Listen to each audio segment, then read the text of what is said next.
Good morning. Always feel like I have to go upside down when I'm doing these videos because the tripod's so low.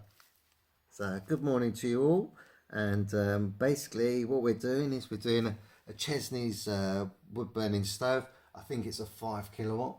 It will be in the description at the end of the video, and these are quite interesting. They're great, really good appliances. I know I say that about most of them, but they're very well thought out, very heat efficient, and as you can see, bring you closer so you can have a look. You can see the customer's a bit old school with the way he's got it all set out in there, with the kindling and everything. Put your back in there. What's quite cool about these tripods, if you don't touch them, they can go back straight in. So what we're going to have to do, unfortunately, is we're going to have to wreck that and put that to one side. But with these ones, if you don't do them the right way, you won't be able to get all the bits out. So what you've got to do is you've got to take the front bit out first. They can be a bit stiff. I'm just try and loosen it up a bit. And you get a bit of ash behind them. But you need to take that out first. Put that to one side. We'll put that on our sheet. And then it's got a fire brick here. This one's already cracked, which it will do. It's like the same one that I did yesterday. The reason why they crack is the main reason is because some people don't leave an ash bed in them, and they actually just burn them straight on them, and that's why they crack when they put the logs on. But it's really a good idea to have at least an inch ash bed on top of these. Makes such a difference. So that's why you're getting the cracks. You don't have to replace it, as I said. As long as it all fits back together like that, bosh, like that, look. So if it fits back together, that's fine. And if they don't crack and they start going like that, you can turn them around as well. Because if you look on the other side, that's what I always say to people with the bricks, after a couple of years, turn them around and it looks like you've got brand new bricks in there. So just going to put that one to one side. But as I was saying, you've got to take them bits out first, because otherwise you can't get this out, which is the baffle plate. And then you take the sides out, but you obviously be very gentle, because you know what they're made of,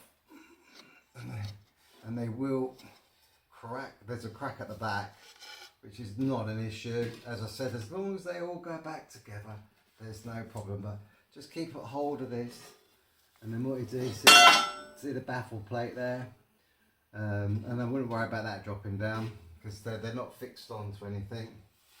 And a lot of people don't put these in properly as well. Makes me laugh. I go to so many places where they put them upside down like that on the back, which is obviously, you know what's going to happen. All the soot's going to drop down at the back behind here.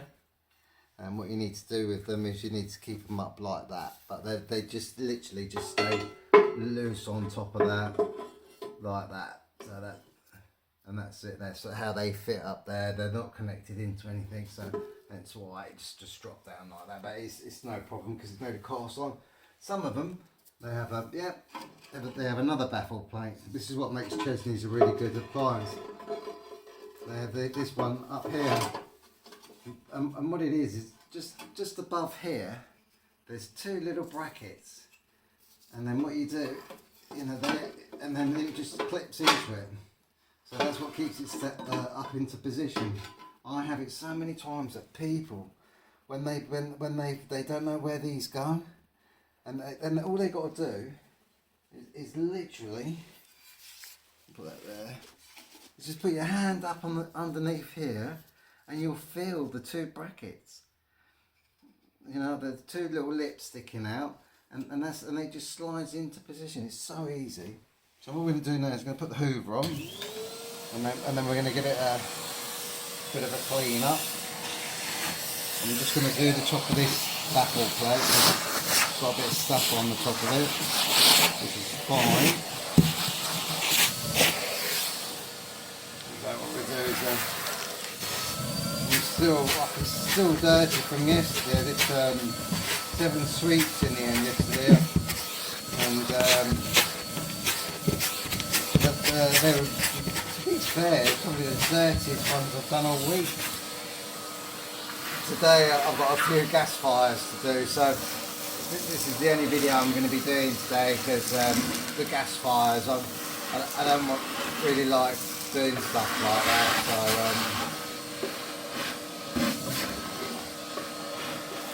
you know, like I just think it's better not to do gas fires.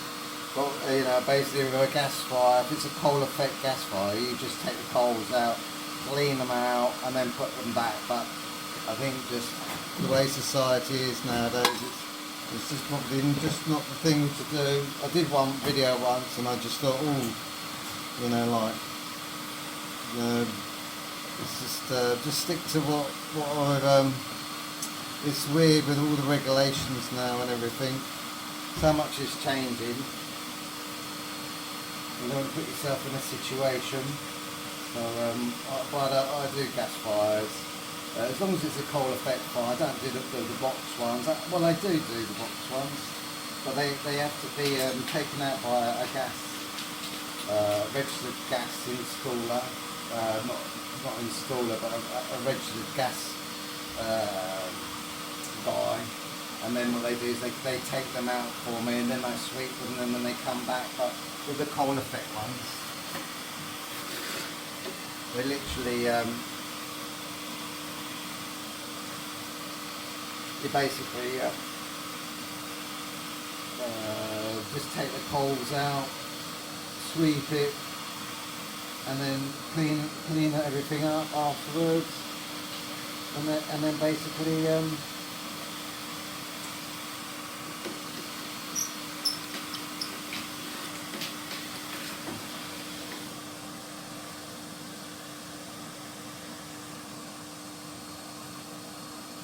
sweep it, then hoover it all around, all where all the air filters are and everything, all the gas filters, you know, where the gas comes up.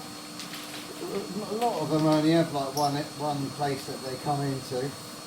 What I always do when I do the gas fires is that when I put all the coals back into position, I always test it and make sure that it's burning right.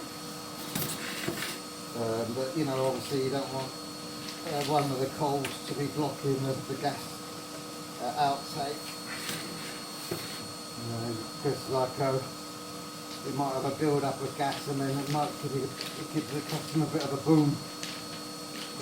And over the years I've nearly lost all my hair, singed my eyebrows a few times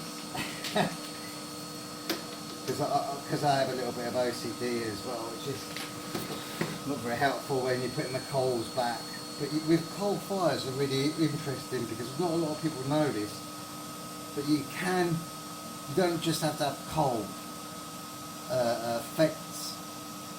You can get like pebbles, you can get like logs, seashells. There's so many things, and you can mix. If you've got a coal effect log burner, gas burner, you can put like logs in there, coal effect logs, and mix them up with the actual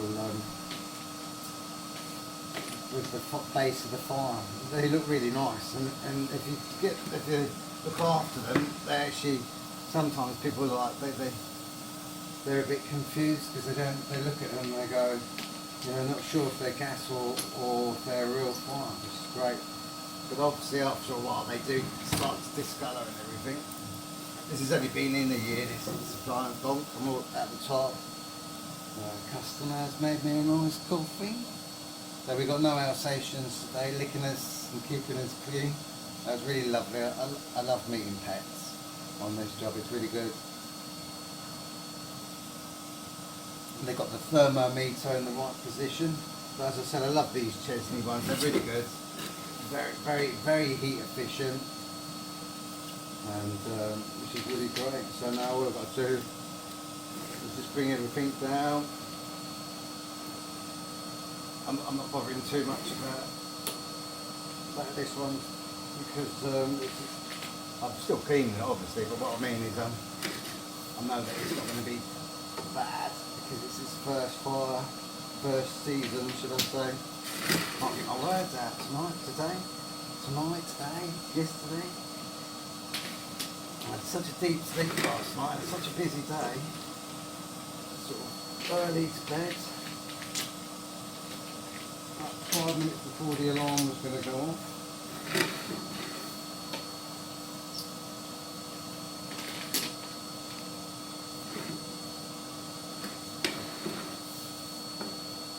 And then,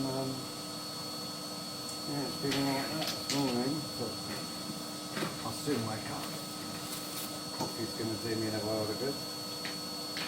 Right. It's all fine up there.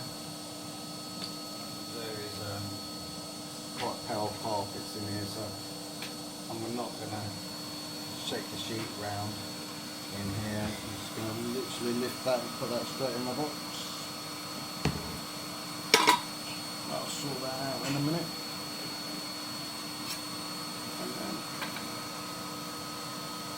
take that out. Put that in there. I'm just going to brush the top of it. I always do, unless it's got an inspection hatch. Tidy up a bit.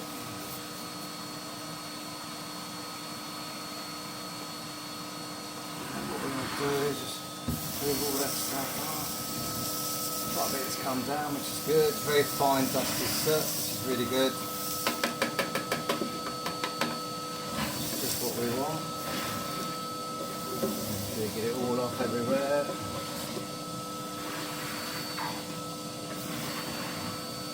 It's all fine. It's a stone half, but because it's very fine soot, it's a good idea just to go over it just gently, because it will just leave it. It will wash off, but I'd sooner leave it exactly how I found it, to be fair. But no, the next thing we've got to do is hoover that back brick back off there.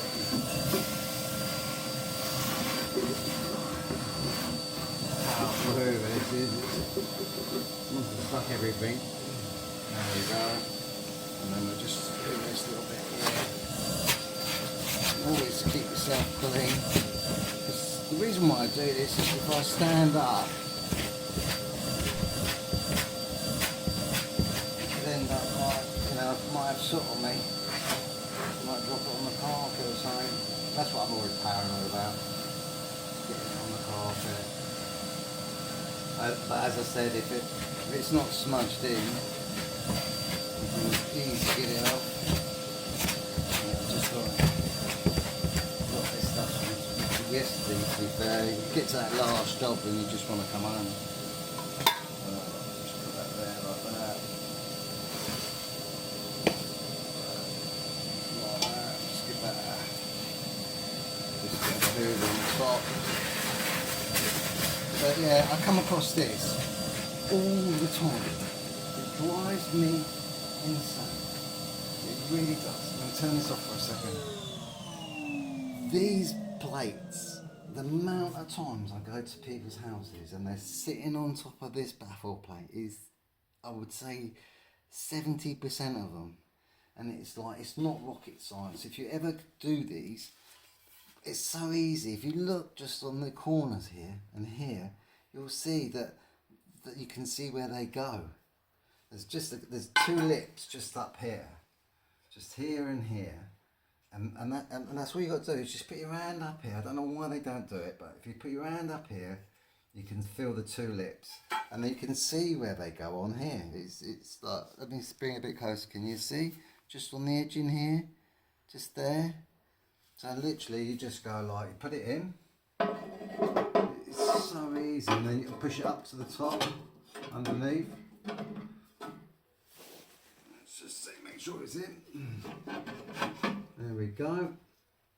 It's done. It's so easy, but I don't know what it is. People just, there's a little bit of soot there, I just need to clean up. People just I don't know if they rush in, or it's happened so much. It's so strange. It's one of them weird things that you just sort of, you can't work out why it's happening. And then remember this is another thing that happens to me. that people put them that way round inside, but they don't, they go that way round. Make sure that bricks together a bit more. That's it. And then it literally goes that way round, and it's self-explanatory really, because it goes that way round because it's stopping. You don't want soot going behind it, but it's very strange. And then what I do is I put one of the bricks in first at the side. As I said, you've more or less got to take everything out on these, and then these are self-explanatory as well, as you can see, because they've got an angle, so clearly it's going to go that way, and that goes up there like that. And before I actually, interesting, looks like that's not been put in properly, because these have little lips on them, as you can see. They can only go one way. Interesting, why is that? Because if you look on that, it's got a bit of a shadow at the end, so I don't think that's been put in properly. And this was fitted as well. No,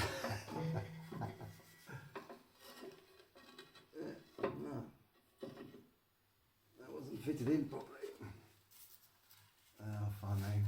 See, this is where the experience of being a fitter as well as a chimney sweep comes into place.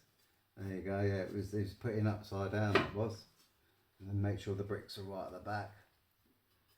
A lot of it's just very self-explanatory. It's very strange, but some people really do struggle with it. I don't know why.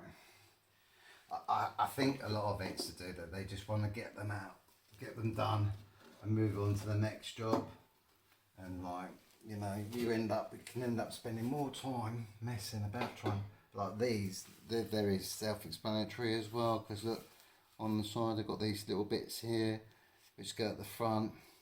So that means that you can always tell which way round it goes. So you bring that in. It can't go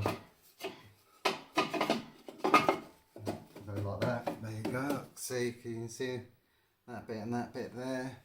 What we're doing now for the customer, obviously, because they've spent all that time getting that into place, we'll do the same for them. Put it all back as it was. So that's what we like to do. And Zachary sweeps is make sure that we put them back as they were. I don't know if that went like that. This is where my OCD kicks in. Do that. And the reason why that you do this is what I always say. This is when you see my videos and I'm saying to people always get the chimney warm first before you actually use it, especially with wood burners, because they have liners in them and stuff like that. And this is why they do this. This is why you're shown this to light it, let the flame go up into the chimney, and what it does is it clears out all the condensation, all the sort of if it's cold, if we've had a lot of rain, and it warms it up. But also paper does the exact same thing. So if you haven't got any, if you feel that you haven't got much kindling, you can get a bit of newspaper and just do that, just screw it up. I've done a video on it, so you can always check that out. How to get my wood burners not drawing, how to get it to draw. A lot of people, especially in the winter, I have it all the time. People messaging me, my wood, ever since you've swept it, it's not drawing. And then the first thing I do is I say to them, when was the last time you've used it? And they said, oh, we haven't used it since since the end of the winter, or April, stuff like that. And I say, well, it's because it's cold. And they're like, right, okay. And I said, well, basically, watch this video. If you have any issues, get in touch with me, and I'll get it sorted out for you. And I'm just going to bring you forward so you can have a look. We'll start from the bottom, and then you can see inside. And then they've got a fan up here. I've moved it to the back. So try it, see what you think. And then they've got a thermometer, just right in the right position. That's what you want. You want it up there. And obviously the right one for the appliance, which I would have thought with Chesneys, because they're very, very good, top quality stoves. It would have come with the appliance. So there you go, that's it. Just give you a little view, shut the door. Like that. And then that's it, all done. That's it. Hope you enjoyed that. Have a great day from Zachary Sweets.